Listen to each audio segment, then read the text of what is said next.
Phong Vũ Buffalo look to prioritize the Ryze. It is something that Naul has played so far in this tournament, but to be fair, both Naul and Zeros have played a different champion every single game so far in this tournament, so who's to say what exactly they'll put the priority on? But the big pick I'm looking at is this Tahm Kench. Often taken away from the hands of CoreJJ, he is typically much stronger at these more defensive supports, so the fact that they've left it open suggests that they perhaps want Team Liquid to pick it so they can grab it for themselves, or they have higher priority on taking other things away. And there's a couple of reasons you'll leave Tahm Kench open. The first reason is because you want to try and attack the lane and you can set up waves nicely against it, potentially look to take it down. The other reason, if you just want to play farming, because if they decide that BigKoro and Pallet are very good team fighters, which we've seen come out on the course of this tournament, then they can look to handshake the lane if DoubleLift and CoreJJ will permit, and maybe look to play around Zeros. Something that we've criticized about PVB is too often they've tried to do both. And when you say handshake the lane, you mean having a neutral lane, not really going to push one direction or the other, being able to sustain through it. It is the TK and Varus that is locked in. It is the Ryze secured, so those priority picks are finding their way onto the ring. Can we just appreciate right now that Phong Vũ Buffalo on the red side have gotten themselves the Jarvan, the Ryze, and they've now rounded their pick out with Pallet's #1 support in Galio. The fact that Team Liquid have put so much priority on guaranteeing a strong 2v2 down towards the bot side of the map means that a lot of these flex pick and a lot of the meta's like strongest picks have got into the hands of the Buffalo. In saying that, we saw game playing flash by Naul there. That is one of Impact's better champions. Xmithie has shown the willingness to place things like Lee Sin as well as Olaf, although priority onto the jungle pick here does surprise me. You've just not taken a solo laner in what is a solo lane tournament. But this, to me, feels like that Team Liquid are going back to their roots. It's like, Sejuani is one of Xmithie's most well-known junglers. They've guaranteed themselves a bot lane that is extremely strong, fairly safe, and has a lot of versatility, and I think that CoreJJ is one of the best Tahm Kenches at the tournament. So it feels like to me that you talked about their mental fortitude. Coming into today, they're like, you know what? Forget trying to play everyone else's style. Forget trying to do something that we can't do. Let's just stick to what we're good at. And so far, they've got a draft that enables them. And Vedius, just to put some numbers to it, Sejuani for Xmithie, 4 games played this year, 3 of them wins, 75% win ratio. Tahm Kench, CoreJJ, 10 games played, 7 of them wins, 70% win ratio. We're into phase 2. Impact will lose one of his high impact top laners in Gangplank. Really? Kalista is banned away. You're not meant to pick those ones up, young Day. And Spawn, what direction are we going to look to for the rest of these bans? Obviously, solo laners being the big ones that TL are going to lose access to. And I wouldn't be surprised to see if they get rid of another champion like an Aatrox that Impact has played. I feel like they want to force him onto the Kennen. I feel like this is a Zeros Ryze pick into the top lane. You know, look for that counter, look to play through top lane pick. In saying that, I do like what you're mentioning about the Sejuani, because one criticism we've often had about junglers is that they struggle to get in on Galio, at least early, because of the CC setup that it has. With Tahm Kench, they can kind of walk him down a little bit more, a lot of slows. So I think that there are areas to attack in this bottom lane. That would be the bravest blind pick, I think, of MSI. Just a very nice cheeky hover there from DoubleLift. My expectations right now are that they just grab themselves the he locks it in before I get to sound clever. You already talked about it, Spawn. Expectations were that he would go towards the Kennen. As Zeros up towards the top side, we're expecting the Ryze into that matchup. But a part of me just feels like Zeros wants a little bit more of a carry champion. So I still feel like Phong Vũ haven't quite locked in their top lane yet. Well, let's see. They've got a couple seconds left to figure it out, with BigKoro having Kalista and Kai'Sa banned against him in phase 2. He's going to dig down the AD carry pool ever so slightly. Has already played the Xayah, the Lucian this tournament, and will now add Ezreal to the pool as well. Yeah, and I said that they're going to look for a safe bottom lane, right? They're going to look to play around the top side of the map. This draft currently screams it at me. So hard to dive both of these champions. Once again, control pushing mid lane. Finally, this is what Phong Vũ Buffalo were known domestically for. I'm excited, especially with Galio Ultimate. They can get multiple members towards the top side of the map. What makes me happy about this from Phong Vũ Buffalo is that, do you remember their Flash Rolls game, where they had a strong early lead and then it just evolved into team fight, team fight, team fight? Well, this is a great team fight team. You do have the ability to play the 1-4, but Jarvan going in, Galio following up, Shockwave, Ezreal ulti, everything is just speaking wombo combo, which is exactly how Phong Vũ have played a lot of their games so far. North American fans and Team Liquid supporters watchers be a little nervous. Naul's Orianna went 5-0-15 against G2 Esports in their one and only win here on the group stages of the main event. Jensen will be running the LeBlanc into it. So pick and ban went stylistically as we were anticipating. Spawn or Vedius, what do you expect from the opening minutes of this game? Right, just before we get into that, I want to quickly talk about this LeBlanc pink because North American fans probably saw that Syndra Hudva and thought, ooh, this is really good. This is one of Jensen's picks. This is something that he has found a lot of success with domestically. Unfortunately, going up against a Jarvan, he doesn't want to run that risk. He wants something with a little bit more mobility. And honestly, gank setup. It can setup work well with the Sejuani early on, and it can roam towards the bot side of the map and has a little bit more versatility while still offering value in team fights. So I do quite like that adaptation and pivot, and it's also a champion that he is very experienced on and familiar with. Especially given how the games for Team Liquid went yesterday, the constant group, the constant look for the fight. I think that this is a little bit more of a crafty comp with a LeBlanc playing towards the side lane with the Tahm Kench. I'd like to see them slow down, be a little bit more methodical about their playstyle and not necessarily ram heads here. Well, both of these teams are fighting for a shot in the semi-finals. As we've alluded to several times already, Phong Vũ Buffalo, 1 win, 5 losses. Team Liquid, 2 wins, 4 losses. Nothing is guaranteed after this result. If you were Team Liquid and you were to be in the 2 and 5 bucket with both Flash Wars and PVB, it would be terrifying.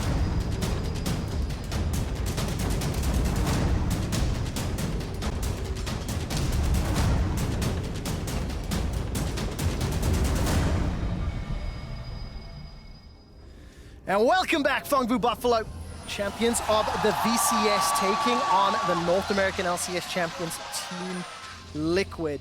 And as you mentioned already, Vedius, you're looking at some, you know, a good lane to gank around. Xmithie's going to have options with both Kennen and LeBlanc as and when he decides to engage. You can see Xmithie already being kind of spotted up by Meliodas. So we're looking at the runes, we're looking at some of the summoner spells that have been taken. You'll notice that the cleanse is sitting on the Orianna. Just in the same way that we talked about Syndra is a low mobility champion, Orianna is the same way. If a Sejuani ult lands on top of her, then she's in a lot of danger. So by taking the cleanse, it provides an extra bit of safety and is a very intelligent summoner spell to pick up against this particular comp. Yeah, you can see CoreJJ grabs himself a Guardian this time around, not going to go with an Aftershock Tahm Kench. But the impact going with Spellbook, once again, is one of those interesting rune choices. Because generally, you run a lane-dominant rune. Either something like a Klepto if you feel like you're going to win the lane heavily, or an Airy if you feel like you need to have the extra damage with things like Scorch in your build. Going with the Spellbook hints to me that Impact thinks this is the survive lane, and Comet being run on the Ryze, I would expect this lane to be heavily in Xeros's favor. Well, I often feel that because of the short range of Kennen, it can be very difficult for him to trade with the Ryze, because every time he approaches, you're just going to get Rune Prison combo down and then force back. So to me, this suggests that he might be looking for an Ignite swap, perhaps after his first teleport back into the lane, and then he can look for a potential kill with Xmithie. And you can already see early on, Ryze is commonly taking that W, early damage, early setup, and Impact is just being completely zoned away from the lane. I also wonder if the Summoner Spellbook and Impact and Team Liquid style also benefits them when they are stronger in the later stages of the game. Playing a little bit more in control, a little bit more at arm's reach really of their opponents. And Impact right now being pushed in. As we take a look at the middle lane, Naul's going to send that command attack forward, trading onto Jensen. And I think Scuttle Crabs have been traded. Yes, top half has gone the way of Team Liquid, bottom half the way of Meliodas. And Meliodas now making his way to the blue buff. While all that's going on, BigKoro and Pallet, they are pushing in very heavily into this bottom lane. DoubleLift already chunked down to about 60% HP. Yeah, and this is a thing about Ezreal as well as Galio. AoE onto the wave, not to mention the fact that Ezreal just continues to build up attack speed. However, already top lane being set up for that gank, that early volatility. Oh, Dragon Strike off to the Demacian standard, and that was just Meliodas at his best. Vietnam erupts. And this is where he found success with when they played up against G2 yesterday. The high aggressive playstyle, the constantly looking for ganks, is where Phong Vũ Buffalo often find those early leads, and already they're looking to shut down Impact. And it was just very telegraphed.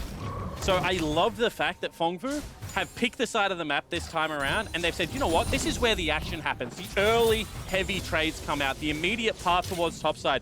That Scuttle Crab gives such a false sense of security because you can skirt the vision and not be seen. just like that. So I really love the fact that Phong Vu have now just played completely towards their strength. Thank you so much to the observers for actually highlighting the point flawlessly there, Spawn, that you were making. And this is a replay of Meliodas just coming in. And honestly, when you've got a guaranteed target for the flag and drag, it's really easy to step back, get the kill, and just walk away bragging. Beautiful breakdown there, Quickshot. I feel like you've done these replays before. Look, when you've seen a Meliodas gank once or twice, You've seen you know, it all. in 4 minutes, you've pretty much seen them all. But look at the positioning of Meliodas right now, taking away the Krogs, hanging around the top side as TL look for play in mid. All right, that's at least the cleanse used earlier, just like you talked about. Vedius are going to allow Naul to escape with his life for now.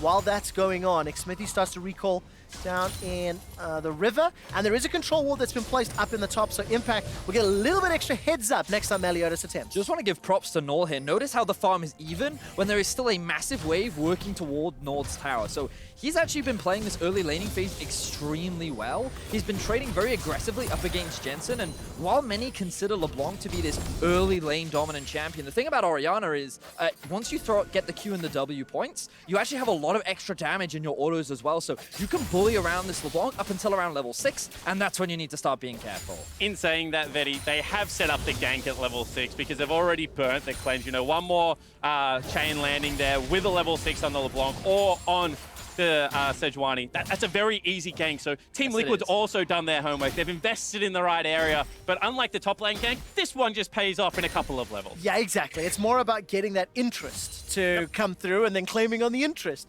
But what I do like is both teams committing to their respective strategies and both teams thus far trading evenly. It's a 500 goal lead for Phong Vũ Buffalo thanks to First Blood, but CS is about as even as it is going to be at this stage of the game. And this time around, after that early pressure in bot lane, DoubleLift and CoreJJ got a few levels under their belt. They've shoved this wave back, and you can see 42 CS to 40 as far as the ADCs are concerned, and neither has backed yet, both sitting with teleport. Probably important to point out, Klepto is also going to have some added advantages there for the Ezreal. Once again, both lanes just looking to scale up. It is a risky strategy against Team Liquid because we came into this competition and we thought that their bottom lane was going to be pretty dominant given the fact that it is DoubleLift paired with a world champion.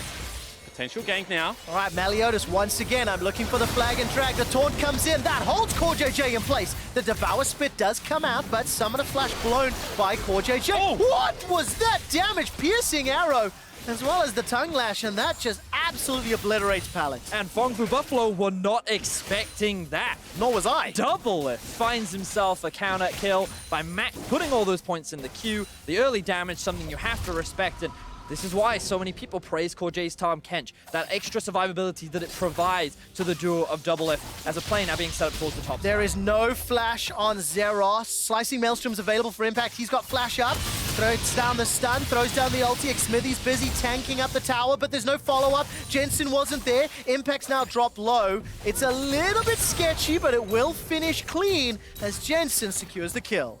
So I will say that the execution there was a little all over the shop. It felt like that Jensen was kind of moving back the moment the Impact ulted in. Ultimately, though, Team Liquid, they find themselves the kill. They put Zeros behind. He doesn't have the teleport, just as a massive minion wave was bouncing into his tower. And you get a kill onto your LeBlanc. So Team Liquid, very happy right now. Kill in mid, kill in bot. Kind of game plan going the way that they want it. Yeah, and that's the more important angle than the execution, is that the proactivity around the map, you know, unlocking Jensen, getting him out of this. Let's take another look at this, break it down. CoreJJ burns the early summoner spell, and he's willing to keep his DoubleLift with everything available. That means DoubleLift can play very aggressive. That's going to be 3 Blight blocks plus the W utilized on that Q, and a lot of damage done there, Vedi. Yeah, just a bit. Excellently played there by the bot lane of Team Liquid, and now the gold has been equalized. So even though Meliodas find that first blood up towards the top side of the map, they haven't really found many other opportunities outside of that. And even though Naul wasn't the recipient of that gank in the mid lane while his cleanse was down, Xmithie and Jensen moving top to get, into Zeros' face, who had been the, tip of the spear as far as the PVB strategy was concerned. You cannot fault the decision making. Plus 10 CS. TP is, 25% away from cooldown. And right now, Naul and Meliodas, they looked at Jensen, won't catch him. Yeah, and the thing is, right, is that Naul can't follow. You can't follow a LeBlanc Sejuani into Fog of War. So they try and cheat up there with Pallet. However, after the bottom lane gank, he wasn't going to be able to make it in time. So you kind of win 2 areas of the map simultaneously, because of how poorly that bottom lane gank went, now, like, idea was great, but I just feel like this is Meliodas maybe being a little bit over-aggressive in the early game, because I don't feel like he needs to win. Oh, good trade here from Jensen. He's run out of mana though, so he can't follow up after. Did end up using his ulti as well, and there was support. But yes, as you mentioned, just really, it is good play, proactive here from Team Liquid. If they pick up the win here, they will have a clear separation from 4th, 5th, and 6th. Flash Wolves, 2 wins, 5 losses. Team Liquid do not want to be sitting toe-to-toe with them. So I just kind of want to bounce off your point there, Spawn, because I do agree that I feel that for Meliodas, his prerogative should be to just invest resources into the 2 solo lanes, yep. right? Naul already has a big pressure advantage, and we already see him roam a little bit with Naul, and while that's not optimal on an Orianna, it does give you options to move into the enemy jungle, spot out where Xmithie is, and limit any of his early game playmaking, but more importantly, try and get Xerath ahead. This guy is one of the big carries of your team. He's on the champion like Ryze. Not only is this a strong split pusher, but he can actually be very impactful in these team fights as well. Imagine him locking down the LeBlanc to then allow the rest of his team to burst her down. Or better yet, just keeping the Kennen in a side lane. So there's no slicing Maelstrom for the entirety of the team fight to worry about. Can be that double-edged attack from the PVB lineup. The more options you have in League of Legends, the more ways that you can look to close out these games. And at the moment, it feels like a lot of the ways that PVB unlock these options is by getting the guy on your screen ahead. Well, let's see whether or not Meliodas can. 1-0. 56 creep score under his belt. Naul has farmed up around a 15 or 16 CS advantage. And Meliodas, instead of going for the solo lane as gentleman, he's decided to invest some time in the bottom lane. I do recall, though, Spawn, you telling me at one point that PVB did have a bit of a timing strategy and how they like to, you know, gank bottom lane or look for dragon plays. The gank came in earlier, didn't work in their favor, and it was Xmithie that secured the dragon thanks to the kill. So PVB not investing Meliodas' time in a way that you would be proud of. Yeah, and I mean, this now just makes this bottom lane incredibly hard. When you have sustain as well as push pressure on a Varus and the safety of a Tahm Kench behind you, coupled with an Ocean Dragon, you just feel like you're under siege at every point of the bottom laning phase, and you can see that Meliodas goes down there, tries to relieve some of that pressure, but ultimately comes up empty-handed. Yeah, and Meliodas right now in this early game has only found that successful gank up towards the top side of the map. He has just gone back to base and is working towards that Cinderhulk build, so going for more of the front line alongside the Galio, very much working towards that dive composition that we talked about. But ultimately, we still got to remember that for Phong Vũ Buffalo, their composition is very much about team fighting, so them not being ahead in the early game is not a bad thing, because they are still ramping up. Around the 2 items is when you'll start to see this composition really be at its strongest. Absolutely, and both of these team comps, as they move into the later stages of the game, have huge scaling threats. I mean, you're looking at things like Orianna, Ryze, Ezreal versus Varus, who, if he can stand and deliver, is one of the highest damage champions, especially with the Ginsu's build coming in. Also very safe with things like the Tahm Kench, like the Sejuani for PL. So I feel like the pace of the game isn't going to really bother either of the team. It's just interesting to see how they, you know, jockey for that position early on in this match. So which team do you have more faith in their mid game? We're transitioning, we're 12 minutes in. We've seen the comps go pretty much even as Xmithie is now starting off the Rift Herald. And if you look at the map, pressure in the top lane, a recall from Naul means there should be Team Liquid. So over the next 10 or so minutes, you know, who do you favor? So it's fascinating that you mentioned that, Quickshot, because one of my biggest criticisms of Team Liquid coming into the tournament was their mid-game. But at the same time, where Phong Vũ Buffalo have thrown a lot of their leads is the mid-game. And while Team Liquid kind of make mistakes in terms of their ability to be proactive, sometimes DoubleLift is a little bit out of position, Phong Vũ just try to force plays that they're not in a position to make. So as long as Team Liquid, which they often are in a position to just receive the pressure, punish, and then convert into an advantage, I would give the edge over to Liquid as we move into the mid-game. Is it fair to say that's pretty much how the play-ins knockouts BO5 played out? And that was exactly what Team Liquid did to win the series 3-0, and you know, with an average game time of under 30 minutes. So Jensen's going to be doing some wave clear here, a little bit of pressure from Naul, but nothing to really worry about. And yeah, as you say, this is just kind of what we've come to expect from TL versus PVB, considering we've seen them play now 5 times in the last week. However, what I will say is that swap into Rift Herald is a proactive play. The dive on top lane was a proactive play. So whilst we've seen the great punishes in the bottom lane, this is TL trying to add more strings to their bow, and I think that that is making them a better shaped around team. The roams are hurting them. You know, they're down in mid lane CS, they're starting to lose turret plating, but as long as Jensen is having an impact, I feel like this is an area where you can start playing yourself into the MSI game. I mean, it is a little surprising because I remember game 1 when they played up against each other, and we had something like 30 kills in 28 minutes, and we've definitely moved away from that style, but I remember Deficio saying early on that he hates seeing Phong Vũ Buffalo play slow, and it's often because they don't really know how to utilize this slow game plan, and for Team Liquid, this is the best case scenario for them to be in. We already talked about it in draft. We talked about how they've kind of returned to their style, returned to comfort, and so far, things are going exactly to plan. I mean, really nicely done. Just before those turret plates fall, the Rift Herald is used in the bottom lane, gets at least 2 or 3 here. Taking good items, you've got Luden's Echo now on Jensen. He's going up into some thrift shopping from Naul, as now Xmithie's making his way up. Those big items are starting to come in. Protobelt for impact. That's a very nice dodge from Jensen. Gets all the way out, goes all the way back in. Glacial Prison comes down, and the Shockwave's not going to do a whole lot. The chains will root in Meliodas. That's a distortion. Jensen's looking to try to get more burst damage down, but he doesn't have it yet. And the Golden Aegis will help out Meliodas, but Tower First Blood secured by Team Liquid after the Herald down the bottom lane. I love watching that exchange because no one did damage to anyone.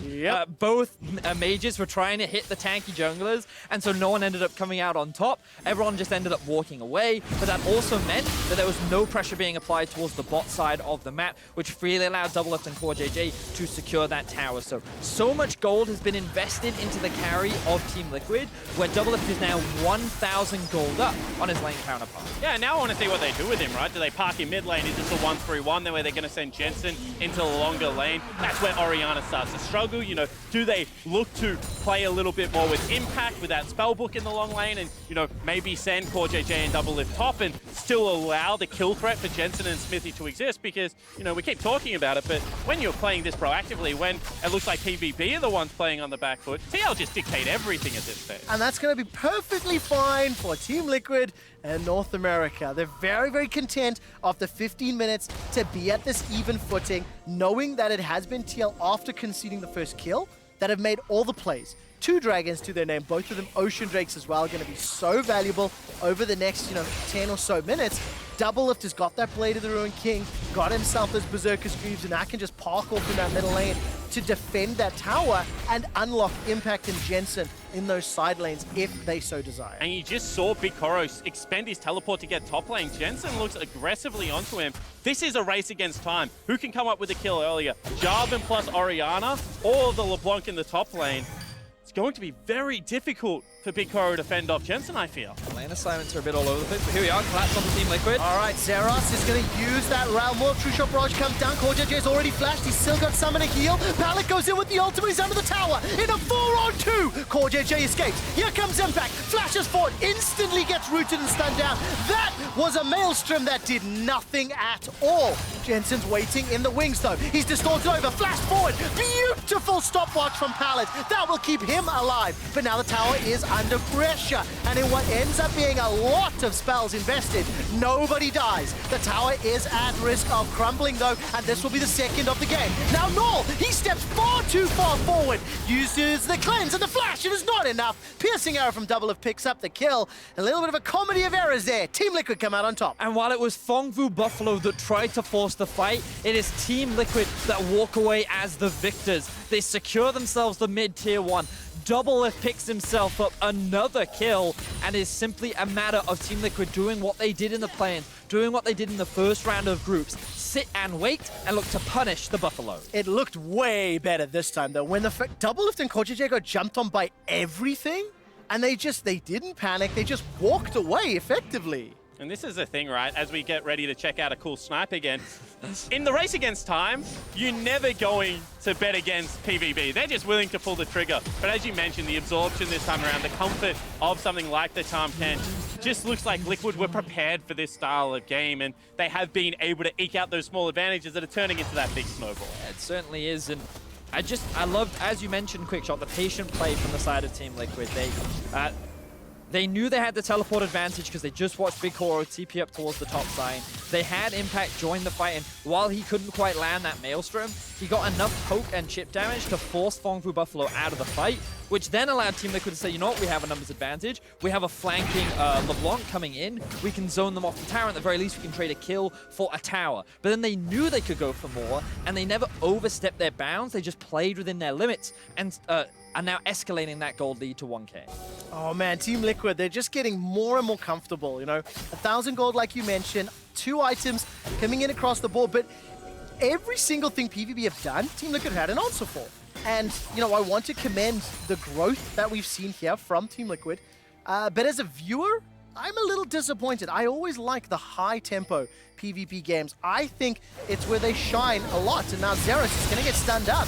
You cannot escape the Realm Warp when somebody with CC's in your face, and he just concedes another death. This is just all TL, and it feels like it has been for 15 minutes. Yeah, it certainly has. I mean, the opening play was in PvP's favor, Yes. but since then, they've not been really able to find anything they're looking for. And it's not like they don't have the tools. They have the hard force. They have the Orianna that they're able to beat G2 out. This is a composition that they can play fast with, but never had the control that you need to go for those aggressive plays. Now you can see Team Liquid moving towards the bot side of the map, slowly pushing their vision in deeper and deeper. Phong Vũ Buffalo looking for a potential fight, but I don't know if they have the confidence to go for the all-in just yet. There's no Glacial Prison from Xmithie. He used that onto Xeros earlier. Here comes the flag and drag. Nobody's knocked into the air. DoubleLift is still just sitting on 1.5 items, whereas BigKoro, he's got himself that man immune. He's got the Iceborne Gauntlet. I think Dragon has just about come up, 10 seconds to go. So Team Liquid going to back away. They push some vision in, it's already been cleared. Maybe set up for the Drake. And whilst you're technically correct that BigKoro's items are 2 items, I kind of feel until the transform comes out from the Man Immune that it's not really a full item just yet. You know, he's still sitting in a little bit of the trough. The 2 item spike, not what it is until it's able to transform. And because DoubleLift's items are just outright, you know, more expensive, not a cause for concern. You know, I talked about this a lot with the Kai'Sa versus the Ezreal, but certainly true for the Varus matchup. Varus is in a situation where he's completely happy. Now with the big objective, we'll see whether Phong Vũ try and contest this or just back away. I don't think they need to risk their lives over a Cloud Drake. There are 5 members, all full health. A lot of ultimates are still available for Team Liquid, and I think it would have been a dangerous situation for Phong Vũ to play into. The thing you're now looking at for Phong Vũ is their ability to team fight later on into the game. They still have the big wombo combo. There's still scaling aspects that they have as a part of their composition. It's just a matter of, will they ever actually pull the trigger? Because so far, Team Liquid have done a good job of slowly starving their opposition out. They're staying as a 5-man unit whenever Phong Vũ could potentially look for a team fight. And I just love the fact that Team Liquid, they're not trying to do something that they've showcased they haven't been great at before. They're not trying to play on multiple lanes. They're just saying, you know what? Let's work together. Let's just play through 2 lanes. Let's just move through the enemy jungle. And we know we can continue to punish the opposition. And the thing is, that actually makes me a little bit nervous as well, because yes, while Team Liquid have had all the answers thus far, it is only 1,500 gold difference. Flash taken here from BigKoro as Jensen jumps all the way in, looking at the minimap. There's more support from Team Liquid coming up. Pallet is in trouble. He may need to use that ultimate to escape. Teleport's coming down, in behind BigKoro. Pallet's already gone down. BigKoro's able to escape away from the chain of corruption, and that's 2 quick kills for Team Liquid. Baron is alive as well if they really wanted to force it, but what direction do they go? Naul gets jumped on. This time the slicing maelstrom will take him down. Naul below 60% HP, continues to get chunked out. The shurikens and the autos coming out. Jensen steps forward. KS Impact yells. Chains will not lock down Meliodas, with the rest of Team Liquid peel back for Baron. Beautiful play out of the Team Liquid lineup, utilizing this 1-3-1, attacking the side lane. Impact gets to the play. This is a different squad than what we saw yesterday against the Flash Wolves. And once again, you're seeing why CoreJJ is so good at the Tahm. Kench utilizes the ultimate to cut off the escape route of both BigKoro and Pallet. Means that Phong Vũ Buffalo is split up across the map. Once again, they failed to find any form of 5v5 fight, and Team Liquid now sitting with the Baron 22 minutes in, looking like a convincing control up against Phong Vũ Buffalo. And it feels so bad because I was literally just about to say that in a mostly even footing, in a big 5v5, you know, I'm a little nervous for Team Liquid, because in a straight up 5v5 with no gold advantage, PVB can win team fights, but now they're down 4,000 gold, they're down Baron.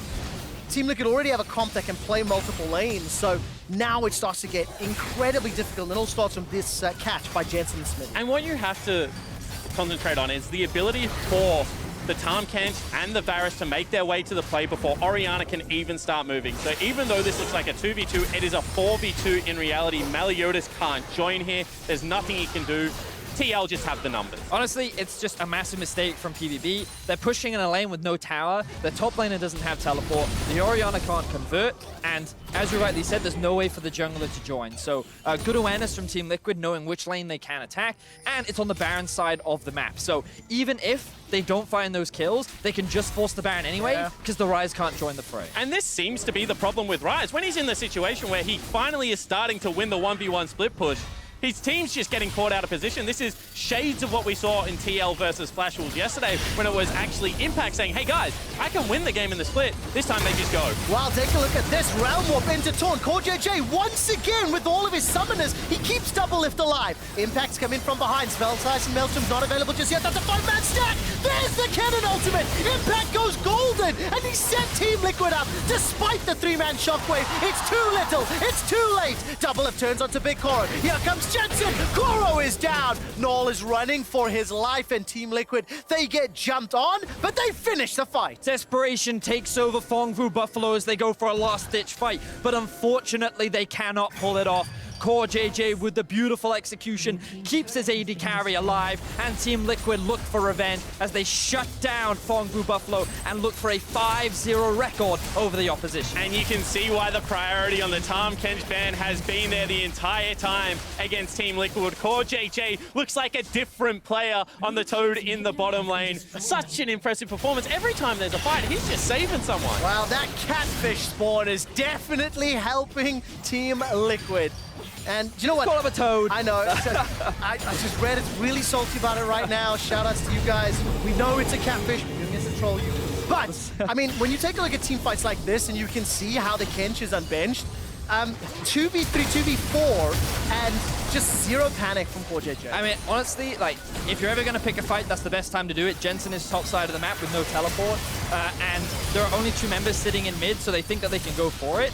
So they go for the commitment. Unfortunately, they can't get it.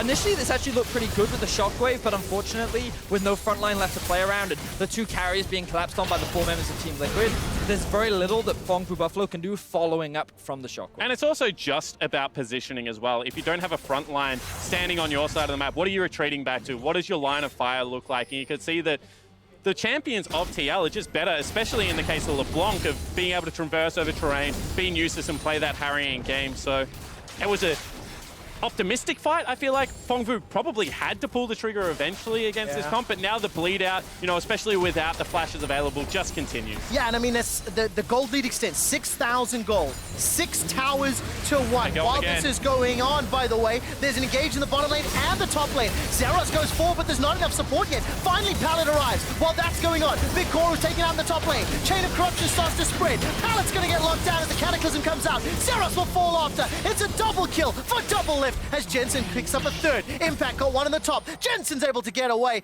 from the shockwave, and Naul is the last man standing. 26 minutes into the game, and Team Liquid are looking at the Nexus. Yeah, they're going to push to win. You can see how safe DoubleLift is. Impact grabs himself a solo kill as well, and TL will pick up the win. Absolutely beautiful game from Team Liquid. Naul will get locked down, run down, shut down. It's an ace for Team Liquid. They will pick up their 3rd win of the MSI group stage, and for now, Team Liquid takes sole control of 4th place. Beautiful stuff from the side of Team Liquid.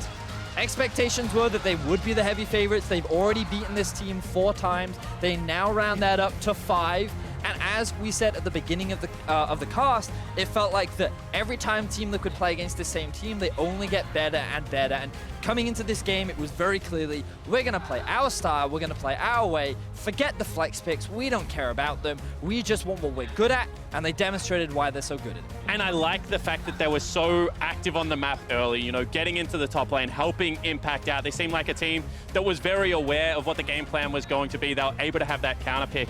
And it just shows that on their best champions, with things like Varus, Tahm, Kench, bottom lane, they are still a force to be reckoned with. That's a 26-minute, very clean victory against a lineup that was starting to ramp into MSI, so North American fans should take hope. I completely agree, and I also think when you look at the standings and where these teams find themselves, 3 wins, 4 losses. Right behind Team Liquid is Flash Wolves, 2 wins, 5 losses, and now PVB at 1 and 6. We will hear from DoubleLift in just a little while, but first let's take a look at some of the moments from Team Liquid's win. I mean, when I think about this game as a whole, outside of Meliodas getting, you know, first blood in the top lane, I feel like it's mostly flawless from Team Liquid. They seem to have answers for everything that PVB threw at them, and they were also proactive in pushing their advantages. Yeah, whether it was Tahm Kench being utilized to attack a side lane or to buy the precious seconds before the counter attack could arrive, looked like TL had control. Yeah, and it's very difficult to be critical of any part of Team Liquid's play, really. They secured a Baron at, what, 21, 22 minutes? They ended the game in 27 minutes. Like, Team Liquid had an extremely clean game, and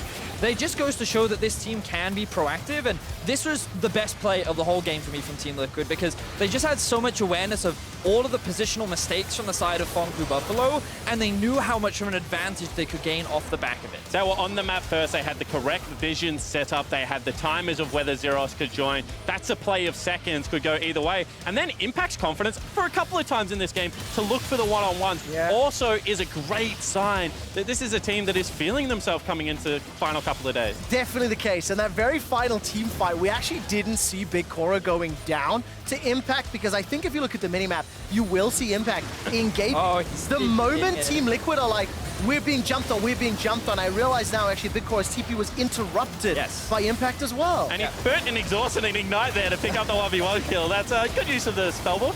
And at DoubleLift, and this is why so many teams have respect banned the Tahm Kench as well, because when you give the Varus and the Tahm Kench over to this Team Liquid duo, they just become impossible to kill. And when you look at these stats and you think about the context of the game, this is what it looks like when a main region plays an emerging region. Team Liquid stepping into the moniker that honestly North American fans and Western fans, myself included, have been wanting to see. They played to their style, they played to their players' strengths, and honestly, it was a shutout against PVB. Yeah, it certainly wasn't. I mean, when you're getting, 2 assists for every kill, especially given the fact that that wasn't necessarily a team fight heavy game, that just shows that they were able to get multiple members to the play, that they were able to play that proactive style and, just continue to heap praise on a lineup that after yesterday, I was nearly ready to count down and out after seeing the players' emotional response to how they were losing the game. Now, what does this Team Liquid that they just showed us do against IG later today? It's game 5. We will be seeing IG against you next, right? But like, do you know what I mean? It's a big step up, right? But this is the cleanest, best game I've seen from TL yet. Yeah, and I think that if you are Team Liquid, your best strategy is to just go back to what you have been doing. Like, it's clearly a strategy that they know how to execute upon. Forget the flex picks, forget trying to just play through what is the current meta. Just stick to what got you here in the first place and just look to punish mistakes. And the reality is, Invictus Gaming do make mistakes. Fair few of them. Fair few of them. Let's not forget that the reason why DoubleLift was even relevant in the last game was because of the number of mistakes that they punished. And if they can just get through the first 10 minutes without dying, then it is a real opportunity, or possibility rather, that Team Liquid can find an upset win. And I think the way they do that is unlock Jensen a little bit. He's against Rookie. You're not going to win the laning phase by just sitting there 1v1ing, trying to outplay him. So do what you did this game, get the early cleanse away, try and get Jensen out of the lane, unlock him on the map and visit the side lanes, because I really do feel like at the moment, the teams that are doing better than Team Liquid is when Jensen just gets tied down. 1v1ing Faker, 1v1ing Caps, 1v1ing Rookie. That's not your strength. Get him out on the map. Well, hold that thought. We'll see what form Rookie's in just a moment, and then we'll see what Jensen can do against him later. For now, we got Shuck standing by with an interview, the victorious bot laner. Take it away. Thank you very much, Trevor. I'm here with DoubleLift after Team Liquid, I would say, clinically took out Phong Vũ Buffalo. You have now played them 5 times over the course of the last week. Did that make it easier to go into, even though it was a high-pressure game? Every time we play them, it's like we think that they're going to try to up the aggression or do something crazy. So I wouldn't say it's easy, since like that team has a really high ceiling, but I think their variance between their best and worst games is probably the biggest at the tournament. You guys needed the win to bounce back. It hasn't been the best couple of last games for Team Liquid. Now, there's obviously, as always, a lot of speculation from the outside, but how would you say the mental state of the team is and how everything is going? Well, I think, yesterday we were really frustrated after day 3 because we lost so badly against SKT and Flash Wolves. But after day 2, when we were 2-2, we were totally fine and our spirits were still really high. But after day 3, I think we needed to have like some heart-to-heart conversations about what's going wrong and just like some of the underlying issues with what we're doing. So, I mean, I think our team spirits are still really high, but we have, we've been losing due to some issues with like commitment to fights and just, I'm not really sure what it is. Like, we have a lot of veterans, so I wouldn't say it's nerves, but I think our issues really just stem from indecision, like hesitation. And just that 1 second of hesitation can lose you the whole game. So we were really just talking about how we want to play our game. And that's our goal for the rest of the group stage. Yeah, that sounds like a good read on what kind of the meta has done to this tournament. You know, it is about those split-second decisions. You've been in this situation a couple of times with other configurations of teams. How would you compare it to that? And what did you kind of learn from those situations to make sure that you can put it all in all in those next games? I think our team right now in its current state has a really high ceiling. And the reason why I think that is just because we have really good practice and we do really well against pretty much every team. But the issues on stage, like I said, they just stem from hesitation, which, I mean, every roster I've been on kind of has that issue. And I hope I'm not a part of the problem, but maybe some of the things that I'm doing are. So we're just like really working on, yeah, that thing. Like when you watch a really beautiful game, a really beautifully executed game, there is none of that. Like people just go in and the whole team is backing that person up. So that's kind of our team's mentality, and we're trying to reinforce that. It sounds like you know what to do. And now the reality of the situation is you still have a very big chance of qualifying for the next round or even getting the tiebreaker for it. However, the competitors are IG, SKT, and G2 up next. Can I get kind of your final thoughts about those 3 games and your chances of qualifying? Well, on any day, I think we can beat any team. And we can also lose to any team. You know, that's why Phong Vũ Buffalo can like stomp games against G2, and IG can go 15 minutes against SKT. And those sorts of things just happen. So I think we can win against any team.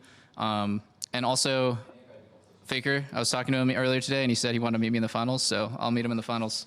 Okay, fantastic. If that's not a promise, I don't know what is. Thank you very much, DoubleLift. Very insightful interview. Good luck in the rest of your matches. We're going to take a quick break. When we come back, it is G2 versus IG, so stick around.